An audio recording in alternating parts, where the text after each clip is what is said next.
Fazia tempo que eu não trazia um vídeo tão profundo e completo para vocês. Nesse vídeo aqui, eu te garanto, você vai aprender mais coisa do que muito curso pago que tem por aí. Eu peguei aqui o meu estudo pessoal para compartilhar contigo, porque eu quero te ensinar a como você pode analisar, baseado em indicadores, sem seguir diquinhas, como você pode encontrar os melhores e mais seguros fundos imobiliários de papéis para você colocar na tua carteira. Eu já fiz um vídeo nesse mesmo formato há um tempo atrás, apenas com fundos de logísticas. Vou deixar ele ao final desse aqui, se você quiser ver. E como vocês gostaram e pediram, agora vai aqui um apenas de papel e já te adianto, a coisa é bem mais complexa. Então já pega aí o teu caderninho, caneta na mão, porque o negócio aqui vai ser profundo. Vamos lá, como eu costumo dizer, investir tem os seus riscos, a gente sabe disso, principalmente na renda variável. Porém, com conhecimento e estratégia, a gente consegue diminuir esses riscos, trazer ele para baixo. Então, sem enrolação, já vamos aqui direto para a planilha, porque eu vou te ensinar a ter conhecimento e estratégia na hora de analisar aí os melhores fundos de papéis para colocar na tua carteira. Então, vamos lá. A primeira coisa que você precisa fazer é aquele filtro inicial, uma triagem que eu já expliquei em diversos vídeos aqui no canal. Então, pelo amor de Deus, se tu ainda não se inscreveu aqui no canal, tu tá perdendo tempo e perdendo também de aprender muita coisa importante. Então já clica aqui embaixo no botão de se inscrever e maratona aí pelo menos os últimos 10 vídeos que saiu aqui no canal. Mas vamos lá, já fiz aqui essa triagem inicial que eu já ensinei nos vídeos aqui do canal. Inclusive eu fiz de duas formas diferentes e peguei aqui. Eu acho que deve ter os 15 melhores fundos que se identificaram, que passaram ali naquela qualificação inicial. Porém, qual que é o problema? Esse filtro inicial é como se fosse uma peneira que garante que você não vai selecionar fundos ruins. Porém, o que fica ali em cima, que são os fundos minimamente ok, que dá para você investir, geralmente é uma quantidade alta, 10 a 15 fundos imobiliários, dependendo aí dos critérios que você aplicar. E geralmente na tua carteira, principalmente se tu estiver no começo, tu vai precisar o quê? De uns 3, 4, 5 fundos imobiliários de papéis. Então a grande dúvida que fica é a seguinte: Raíssa, eu já apliquei o filtro inicial, porém eu estou em dúvida aqui entre 10, entre 8, entre 5 fundos imobiliários. Quais deles eu devo considerar como sendo os melhores para colocar na minha carteira? É exatamente isso que a gente vai chegar aqui ao final da nossa análise. Então vamos lá, já coloquei aqui em cima o nome de todos os fundos, eu devo estar aqui com talvez 15 fundos imobiliários, e aqui na coluna A eu selecionei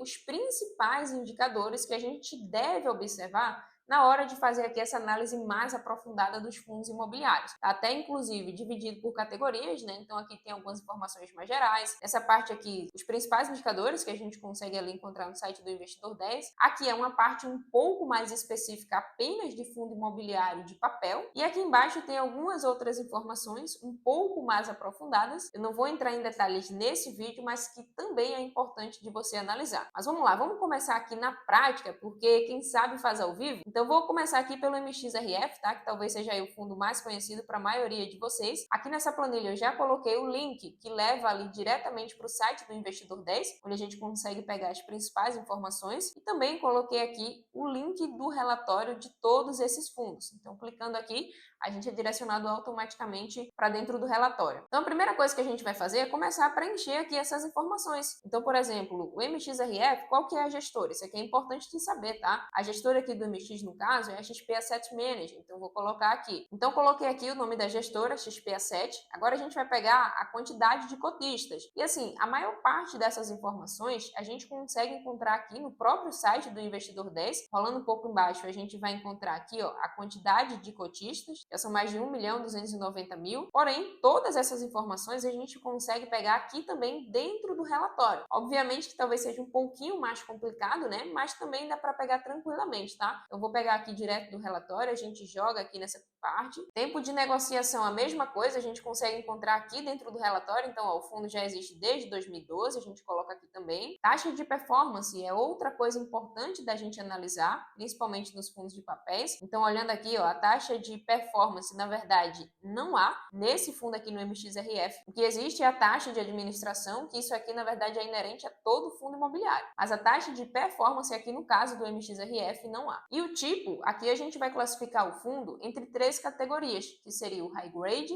High Yield e Middle Risk. Essa classificação é algo um pouquinho mais complexo de ser feito. Infelizmente, nem todas as gestoras já trazem isso aqui, né, de forma já explícita ali no seu relatório. A maioria das vezes a gente tem que fazer uma análise e entender para chegar à conclusão ali de como que esse fundo se encaixa. E assim, é coisa para a gente se aprofundar aqui em outro vídeo para bater lá para cima de meia hora. Então, nesse caso aqui, eu vou pular a classificação, tá? O tipo do fundo, e vamos aqui pegar as informações. Nesse caso, eu vou aqui direto no site do Investidor 10. Vamos pegar aqui o Dividend Yield 12,15. Então, vou colocar aqui. PVP está exatamente em 1. O PL, vamos dar uma olhada aqui embaixo, quanto que tá? Tá em 4,11 bilhões. E a liquidez diária, 11 milhões de reais. Então, beleza, já coloquei aqui as principais informações sobre os indicadores. E aqui embaixo a gente vai entrar numa parte um pouquinho mais complexa, que é inerente apenas aos fundos de papéis. Então, o primeiro ponto que a gente precisa analisar é a quantidade de CRIs ou de CRIs que aquele fundo tem em carteira. Porque pensa o seguinte, diferente de um fundo de tijolo que investe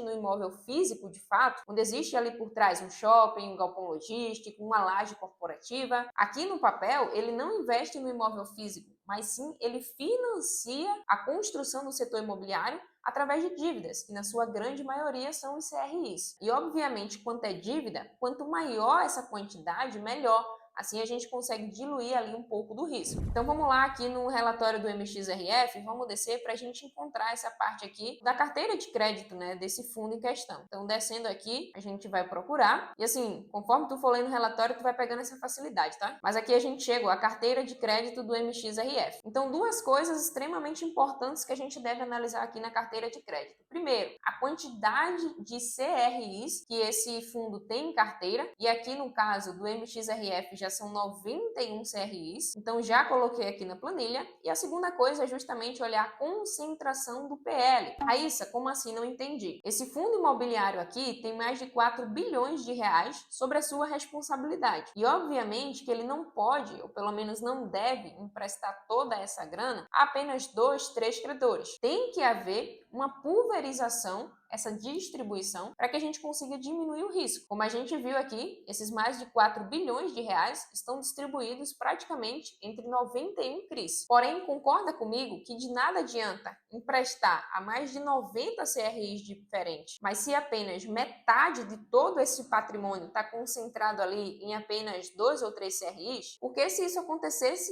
ainda assim a gente teria um risco muito elevado. Então, o que a gente quer aqui é essa distribuição também da porcentagem do PL. Eu diria que até 5% de concentração do PL já é um número assim super confortável. Até 7, 8 ainda é ok, mas passando disso a gente já deve ligar ali um sinalzinho de alerta. Porque se lembra que um fundo de papel, no final das contas, ele é um fundo de dívida. Então, se acontece ali um problema com o principal credor, e vamos supor, 20% do patrimônio do fundo está alocado ali naquele CRI, imagina como que não seria um baque para o fundo. Então, nesse caso aqui, o que a gente precisa olhar é qual que é a porcentagem do PL que cada um desses CRIs está ocupando. Como a gente pode ver aqui, a maior concentração, no caso aqui, esse primeiro fundo, está alocado próximo de 3, 4% do PL. A segunda posição também, próximo de 3%. Realmente é bem baixinho, super controlado. Você percebe aí que está bem distribuído. Só que qual que é o ponto principal que tu deve se atentar? Vai ter credor que tem mais de um CRI emitido. Então, por exemplo, aqui a gente tem o grupo Açaí do Guarujá, mas aqui embaixo a gente também tem um outro CRI para o Açaí do Bangu. Ou seja, são CRIs diferentes, mas no final é a mesma empresa que pegou essa dívida. Então, por exemplo, se acontece algum problema com o grupo Açaí, não seria apenas esse primeiro CRI que provavelmente ficaria inadimplente. A chance é que esse outro CRI aqui debaixo do Açaí também fosse impactado. Então, é muito importante que você se atente a esse detalhe, e eu já coloquei aqui na planilha, já fiz o cálculo certinho, levando em consideração esse ponto que eu te mencionei, então já coloquei aqui na planilha certinho. Agora, o próximo ponto que a gente tem que olhar é justamente em relação ao indexador desse fundo, que basicamente, de forma geral, vai ser dois, ou o CDI ou o IPCA. E aí, para facilitar a tua vida, geralmente essa informação vem através de um gráfico, então vamos procurar aqui e já tá logo aqui de cara, né? Logo aqui em cima,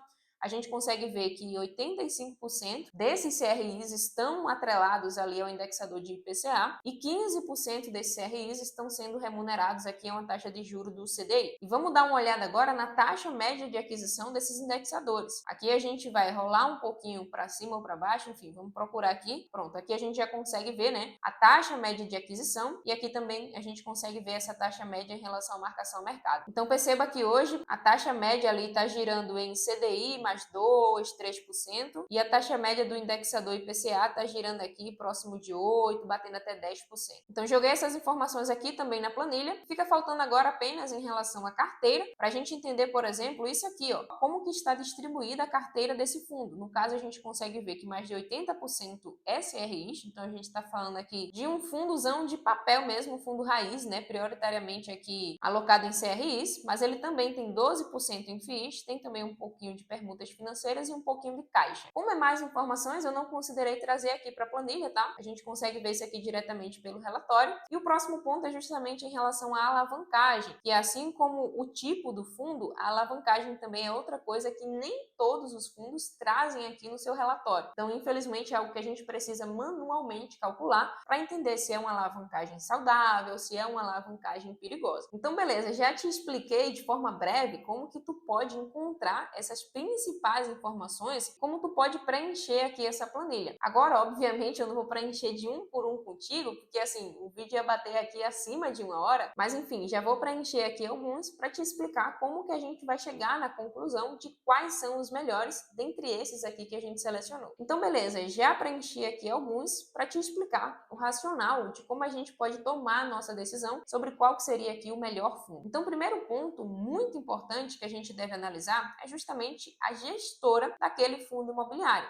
Afinal, é ela quem vai administrar o dinheiro que colocamos lá. Então, a gestora é um ponto extremamente importante de você olhar. Então, poxa, a XP já cometeu muito erro? Sim, mas ainda é considerada uma boa gestora. Do contrário, por exemplo, se fosse uma outra gestora que acabou de chegar no mercado, que ainda não tem muito histórico, nem muito track record. No caso aqui, a XP já está há bastante tempo aí com o MXRF, tem se mostrado uma excelente gestão, pelo menos nesse fundo específico, né? Nos demais, a gente não pode ter essa mesma conclusão, mas enfim, é apenas para que tu vai entendendo aí como tu pode chegar a essa conclusão. Número de cotistas, eu acho interessante também de olhar, porque, por exemplo, se tivesse um fundo aqui com, sei lá, 5, 10 mil cotistas, poxa, talvez seja um fundo novinho, talvez ainda tenha várias pessoas que não confiam 100% em colocar o seu dinheiro naquele fundo, então pode ser um ponto de atenção. Outro ponto importante que eu gosto de olhar é o tempo de negociação. Então, eu particularmente não gosto muito de investir em fundos que existam há menos de 5 anos, porque assim a gente não tem tanto histórico para analisar se ele já teve ali alguma dificuldade e conseguiu superar. Então isso aqui é importante também de tu tomar como decisão na hora da tua análise. Taxa de performance é um pouco pessoal, depende muito de cada pessoa. Eu particularmente não gosto tanto de pagar taxa que exceda ali o CDI, porque poxa, é a obrigação do fundo, eu acho, né, bater ali pelo menos o CDI. Claro que tem a questão da isenção do imposto, tem uma gestão ativa, mas enfim, bater o CDI como benchmark e cobrar taxa de performance por isso, eu particularmente não acho tão interessante. Aqui embaixo a gente tem o tipo que também é algo extremamente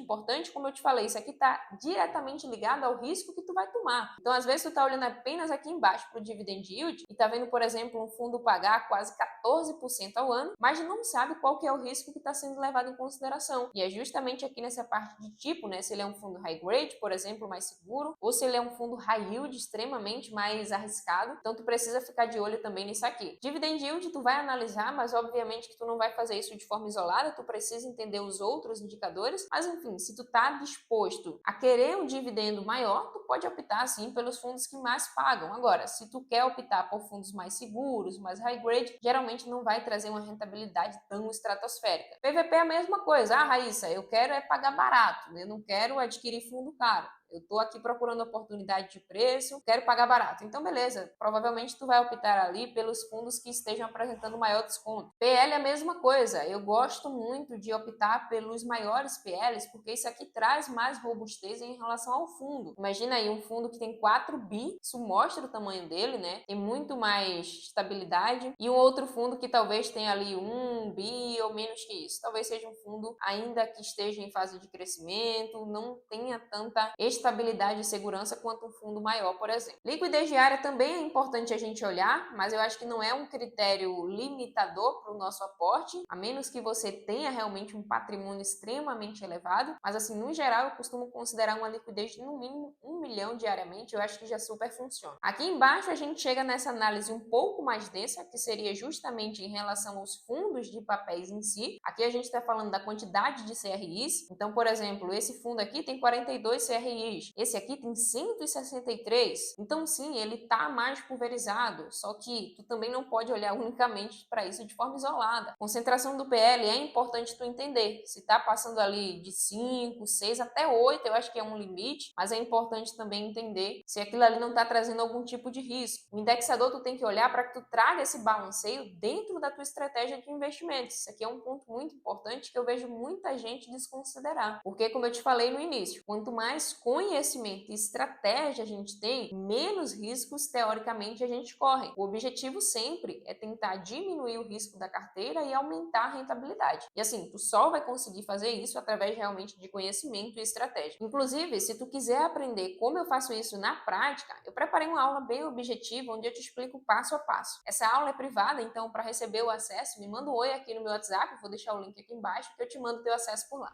Mas enfim, voltando aqui, tu pode olhar também a composição de forma individual de cada uma das carteiras desse fundo e também, muito importante, é olhar a alavancagem, que teoricamente vai estar muito linkada aqui ao dividend yield. Muita gente, de forma errônea, acaba olhando apenas para o dividend yield e depois se frustra porque o fundo derreteu, caiu, não sabe o que fazer. Então, enfim, tentei trazer aqui apenas uma forma, como que eu faço aqui o meu estudo pessoal para chegar aí à conclusão de qual fundo eu devo ter ou não em minha carteira. E perceba, algo com fundamento, embasado, sem seguir diquinha aqui de qualquer YouTube. Eu espero realmente que você também faça o mesmo aí na tua carteira e que tu assuma essa responsabilidade de investir direito. Como eu te falei, aqui está apenas de forma geral, mas a gente consegue se aprofundar ainda mais. Então aqui a gente tem, por exemplo, o DRE do fundo, que é importante de analisar, a qualidade de crédito dessa carteira para a gente entender se tem algum risco embutido, entender a alocação também desse fundo imobiliário em questão. Mas enfim, são apenas alguns detalhes que tu pode tomar aí como base no teu estudo. Faz essa mesma tabelinha que eu criei aqui, perceba que de forma muito objetiva, né, eu listei os fundos ali na parte superior. Aqui na coluna A eu coloquei os indicadores para fazer essa análise e ao final conseguir tomar minha decisão de forma muito mais coerente, entendendo aqui o que é que eu estou analisando, tendo critérios para fazer essa escolha. Então eu espero que ter compartilhado aqui um pouquinho do meu estudo pessoal contigo possa ter te ajudado, possa trazer aí um tipo de conhecimento a mais para você. E se você quiser aprender a fazer esse mesmo tipo de estudo, mas com os fundos imobiliários do segmento logístico, dá uma olhada nesse vídeo aqui que eu vou deixar para você. Sem mais, espero muito que você tenha gostado, espero que esse conteúdo tenha te ajudado. Se gostou, não esquece de deixar o like e te vejo nesse vídeo aqui.